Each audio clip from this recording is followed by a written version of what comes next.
하나님께서는 저와 여러분을 하나님의 영원한 계획 속으로 인도하시길 원하십니다.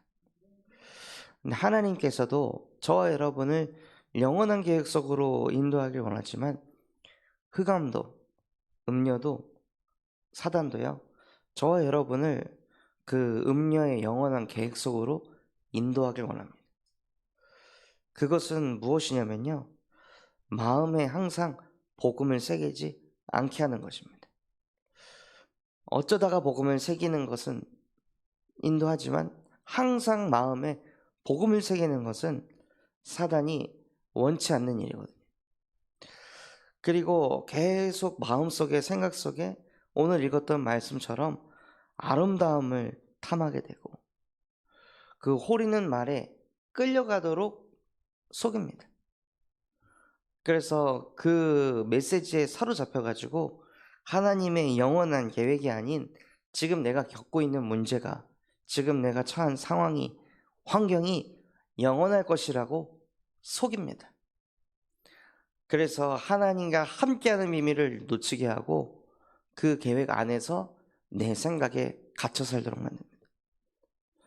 다윗이요, 계속 사울 왕에게 도망을 다니다가 도망을 가고 또 도망을 가고 또 도망을 가는데도 도대체 언제까지 도망을 쳐야 되는지, 도망을 치다가 가정도 생기게 되고 자녀도 생기고 또 자기를 따르는 부하들도 있고 그 부하의 직원, 그 부하의 가정들까지 있는데 언제까지 이렇게 도망을 쳐야 될까 하고 그런 생각이 다윗의 생각 속에 파고 들어온 거예요.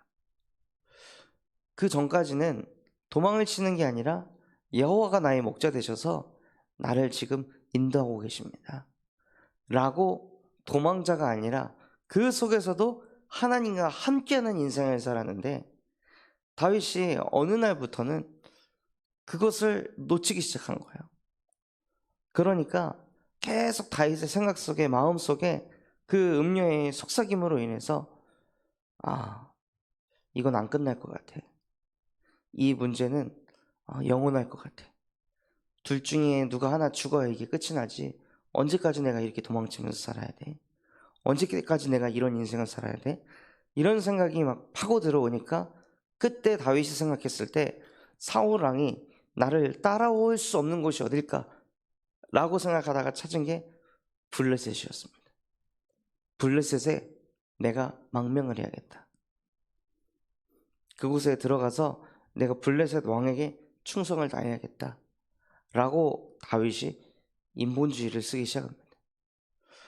그렇게 해서 인본주의를 써서 블레셋에 들어갔는데 거기에서 많은 블레셋 장군들이 다윗을 인정하지 않고 손가락질하고 또 이스라엘과 전쟁을 하려고 할 때 너는 이스라엘의 장군인데 왜 여기 와가지고 이 전쟁에 끼려 그래? 해서 오히려 전쟁도 참여하지 못하고 그러고 있는 순간에요, 다윗이 다스리고 있었던 그 도시에 다른 족속이 쳐들어와서 모든 것을 강탈해 갑니다. 그리고 그것을 다윗의 부하들이 보고 왜 우리를 블레셋으로 데리고 와가지고 왜 우리 후대를, 왜 내 아내를 잃어버리게 만들었냐 하고 다윗을 돌로 쳐 죽이려고 합니다. 그 모든 일들이 어디서 왔냐면요, 항상 마음에 복음을 새기지 않은 것에서부터 시작된 거예요. 그냥 도망만 쳤으면 되는데 지금은 이제 내 가정들이, 내 자녀들이, 내 부하들이 포로로 끌려가가지고 무슨 일을 당할지도 알지도 못하는 그런 더 큰 문제까지 찾아오게 된 거예요. 그래서 오늘 말씀에도 보면요,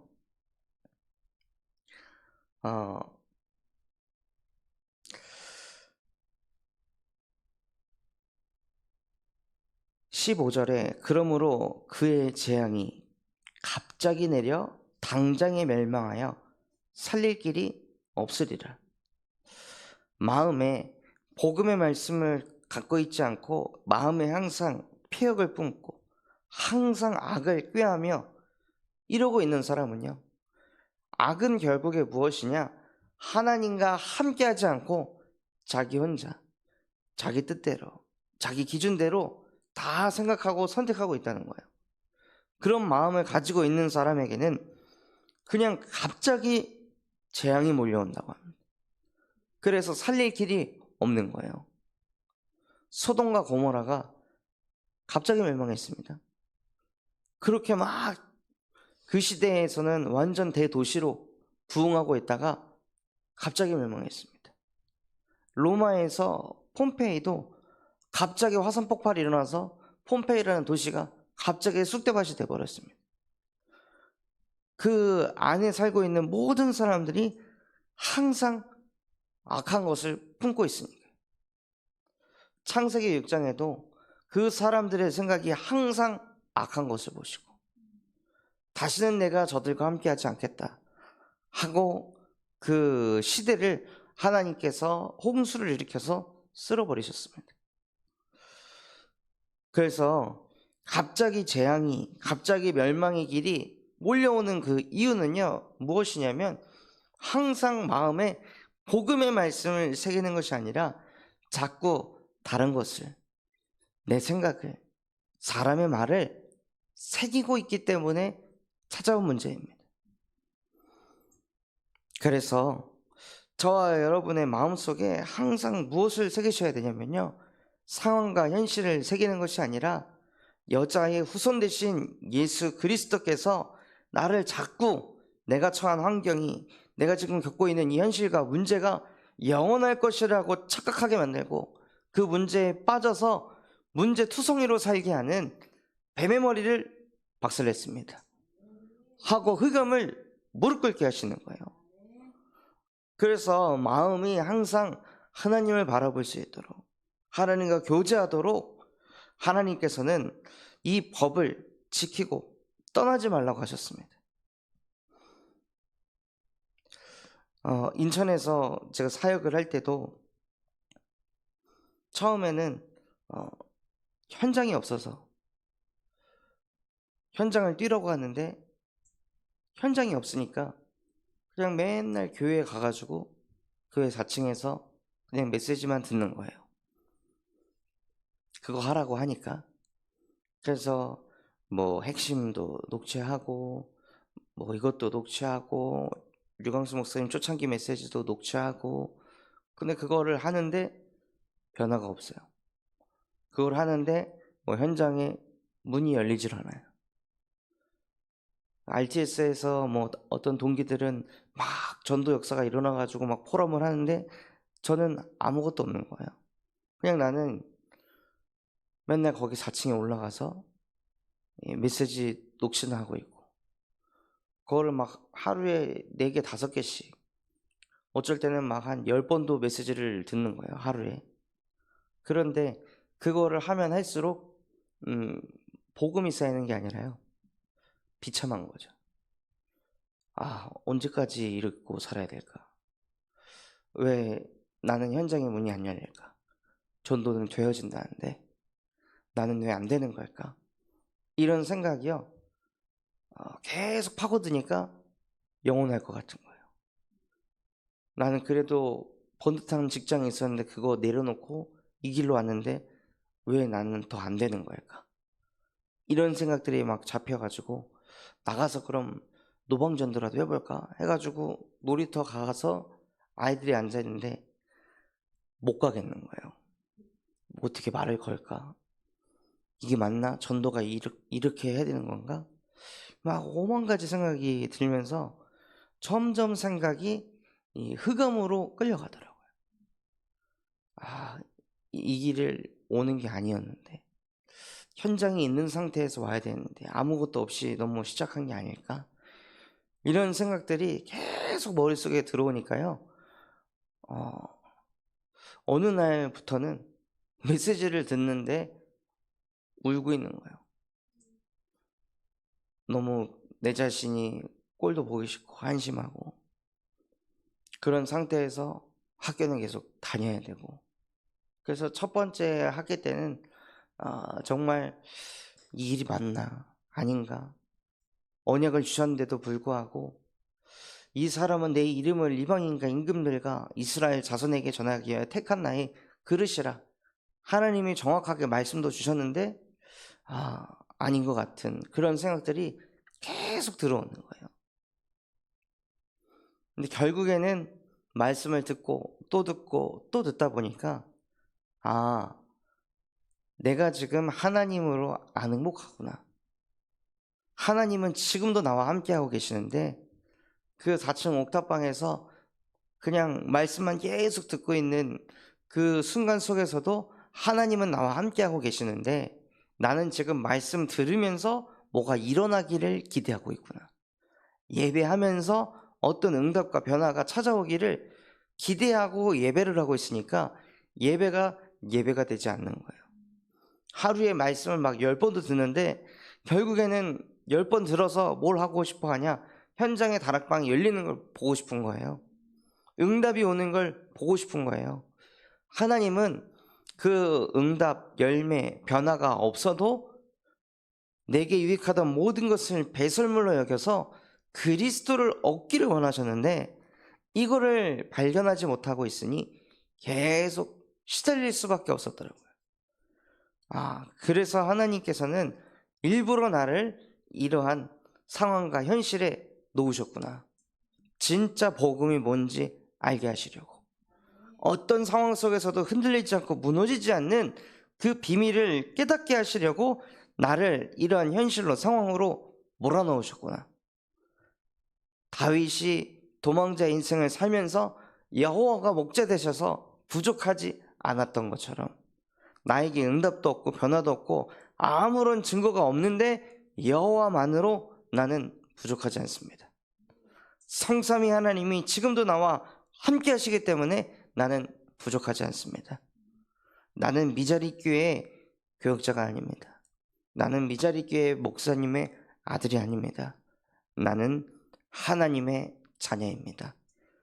이것이 가슴속에 부딪히니까요. 그때부터 예배를 똑같이 하는데 다른 거예요. 뭐가 막 자꾸 부딪히냐?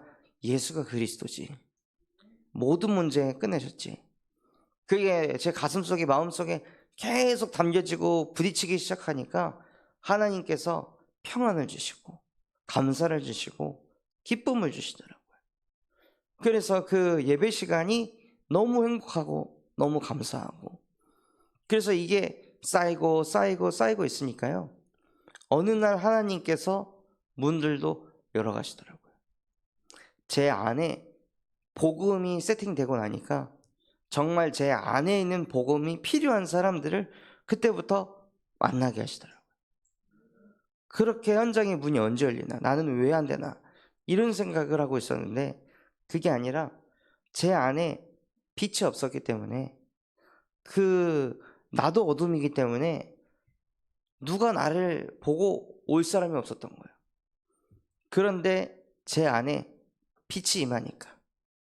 오늘 말씀에도 보면 여호와의 이 명령은 등불이요, 여호와의 법은 빛이요, 훈계의 책망은 곧 생명의 길이라. 복음의 말씀을 제대로 듣고 그것을 실제 나 중심을 내려놓고요, 나의 동기를 내려놓고 말씀을 받게 되면요, 그 하나님의 말씀이 나에게 등불이 됩니다. 그것이 나에게 빛으로 역사합니다. 때로는 예배를 하면서 훈계의 책망을 듣게 되는데 그것이 기분 나쁜 게 아니라 나를 사망의 길로 가던 내 운명을, 내 사주팔자를 그 훈계의 책망을 들음으로 인해 생명의 길로 인도하신다는 거예요. 그러니까 내가 어느 길로 가야 할지 보여지게 됩니다. 그래서 정말로 저와 여러분의 마음속에 무엇을 계속 새기셔야 되냐면요, 복음의 말씀을 계속 새기시는 거예요. 내 현실과 내 문제와 내 상황과 상관없이 하나님이 나와 함께 하시고, 그것과 상관없이 예수가 그리스도이시며 모든 문제 끝내셨다, 이것이 마음속에 자꾸 확정되어지고 선포되어지고 고백되어질 때 하나님께서는 우리를 인도하신다고 하셨습니다. 또 우리가 잘 때 우리를 보호한다고 하셨습니다. 자고 있을 때도 흑암이 역사합니다. 자고 있을 때도요, 네 의지와 상관없이 가위에 눌리기도 하고 악몽에 시달리고 또 잠 못 이루는 밤을 보내고 불면증에 막 시달립니다. 이거를 어떻게 보호할 겁니까? 이걸 어떻게 막을 수 있습니까? 약으로 막아야 됩니까? 내 마음속에, 심령 속에 복음의 말씀을 새기고 있으면요, 하나님께서는 우리가 잘 때에도 주의 사자와 주의 천군을 보내셔서 우리를 보호하시고 지키십니다. 깰 때에도 주의 말씀이 더불어 말하게 하십니다. 내 생각, 내 주장, 내 색깔을 계속 설파하는 것이 아니라 하나님의 말씀이 내 영혼 속에 각인돼서 나도 모르게 그게 마음에서 우러나와 그 하나님이 주시는 말씀을 가지고 더불어 말하게 된다고 하셨습니다. 그래서 하나님의 말씀은, 주의 명령은 우리의 등불이요, 그의 법은 우리의 빛이요, 훈계의 책망은 곧 생명의 길이라. 그래서 우리의 인생이요, 음녀의 말에, 그 이방인의 혀로 호리는 말에 빠지지 않도록 주의하라고 말씀하셨습니다. 그 호리는 말은 결국 무엇이냐? 내가 좋아하는 겁니다. 내가 들었을 때 기분 좋고 나를 막 감동을 주고 하는 그런 말들, 그 말들에 빠지지 않도록 하라 말씀하셨습니다. 그래서 네 마음에 그의 아름다움을 탐하지 말고 그 눈꺼풀에 홀리지 말아라. 음료로 말미암아 사람이 한 조각 떡만 남게 됨이며 음란한 여인은 귀한 생명을 사냥함이라.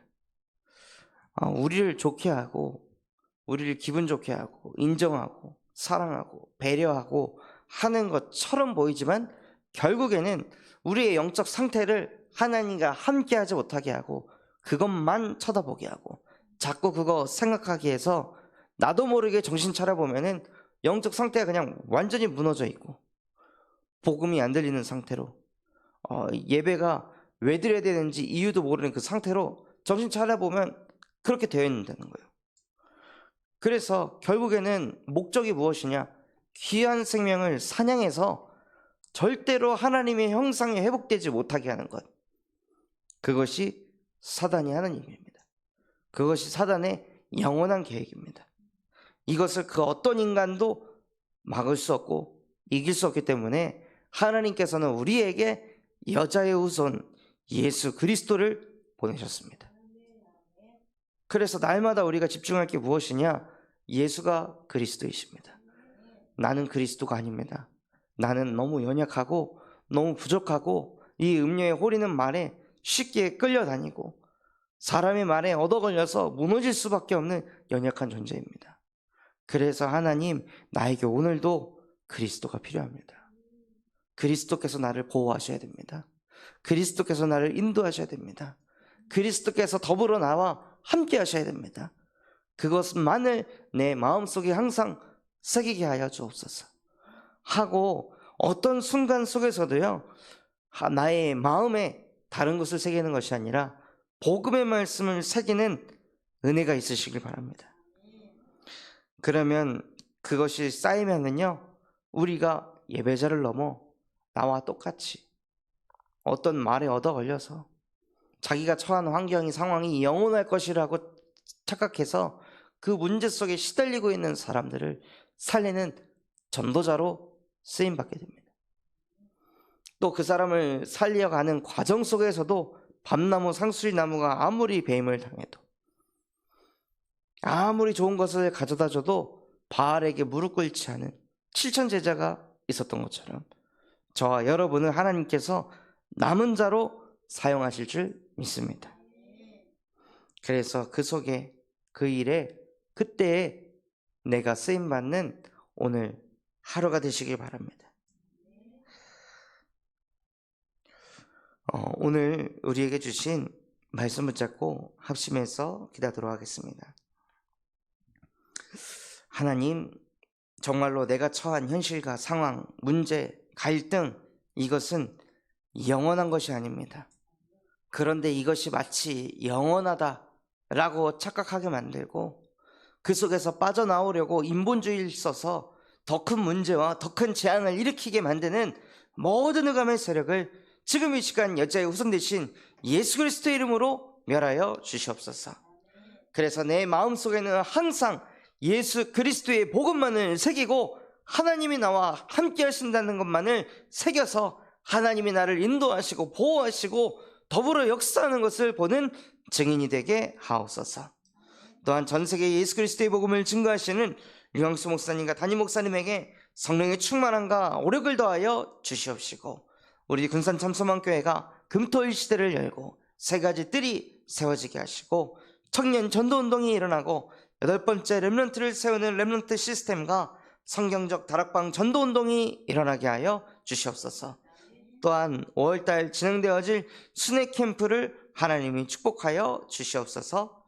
그런 마음과 중심을 담고 우리 합심해서 기도하겠습니다. 하나님 아버지, 감사합니다. 오늘 나에게, 우리에게 말씀 주신 것과 같이 하나님, 나도 모르게 내가 처한 현실과 상황과 갈등과 문제들이 마치 영원할 것이라고 착각합니다. 기도해도 안 될 것이라고 착각합니다. 이 속에서 평생을 빠져 살아갈 수밖에 없기 때문에 그것이 무섭고 두려워서 나도 모르게 인본주의를 쓰고 나도 모르게 머리를 굴리고 나도 모르게 조급하게 하는 뱀의 머리를 지금 이 시간 여자의 웃음 대신 예수 그리스도의 이름으로 멸하여 주시옵소서. 그래서 정말로 내 심령과 마음, 영혼 속에 문제, 갈등, 위기, 사건, 현실을 새기는 것이 아니라 오직